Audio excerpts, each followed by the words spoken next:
जड़ों से जुड़ा रिश्ता बरसों पुरानी बात है। छत्तीसगढ़ के एक छोटे से गांव में रामलाल वैद्य अपने परिवार के साथ रहते थे। घर मिट्टी का था, छप्पर की छत और आंगन में आम का पेड़। यही पेड़ पूरे परिवार का गवाह था, हंसी का, आंसुओं का और पीढ़ियों के रिश्तों का। रामलाल दिन रात खेत में काम करते। गांव में शिक्षा का माहौल नहीं था, लेकिन वो हमेशा कहते, भले मैं पढ़ लिख नहीं पाया, पर मेरे बच्चे पढ़ाई जरूर करेंगे। पत्नी सरस्वती देवी ने अपनी गृहस्थी संभाली। 5 बच्चे थे, 3 बेटे, 2 बेटियां। गरीबी थी, लेकिन माँ बाप ने मेहनत कर बच्चों को स्कूल भेजा। रात में लालटेन की टिमटिमाती रोशनी में पढ़ाई होती। बड़ा बेटा गोविंद होशियार निकला। कॉलेज की पढ़ाई के लिए वह शहर गया। गांव के लोग कहते, खेती किसानी छोड़कर पढ़ाई से पेट भर पाएगा क्या? लेकिन गोविंद ने सबको गलत साबित किया। उसने इंजीनियरिंग की और शहर में नौकरी पाली। मंझला बेटा मोहन गांव में ही रह गया। उसने खेत संभाला, पिता की तरह मिट्टी से जुड़ा रहा। सबसे छोटा बेटा शंकर शिक्षक बन गया। बेटियों की शादियां पास के गांव में कर दी गईं। शहर जाकर गोविंद का रहन सहन बदलने लगा। नए कपड़े, नई गाड़ी और आधुनिक सोच। जब वह गांव आता तो परिवार को समझाता, अब खेती छोड़ो, सब शहर आ जाओ, यहाँ भविष्य है।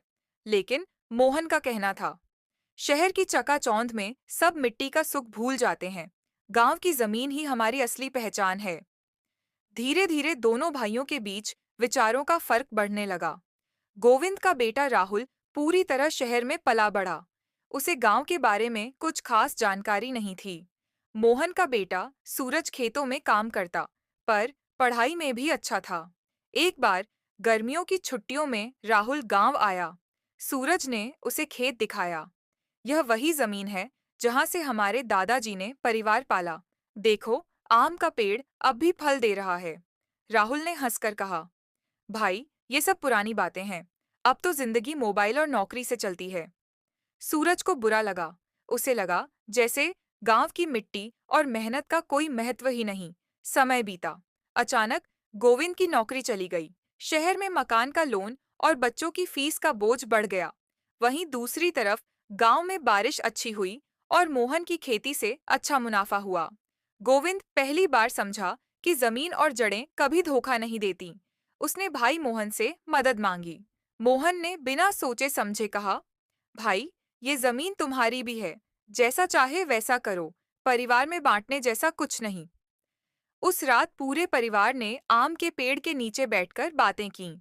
राहुल ने पहली बार महसूस किया कि दादा दादी की कहानियां, खेत की मिट्टी और गांव का रिश्ता सिर्फ किस्से नहीं, बल्कि जीवन की असली पूंजी हैं।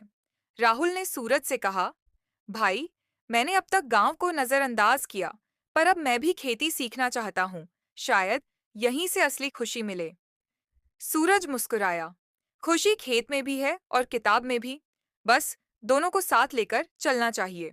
कुछ साल बाद परिवार ने तय किया कि खेत का आधा हिस्सा आधुनिक खेती के लिए और आधा हिस्सा परंपरागत तरीके से रहेगा।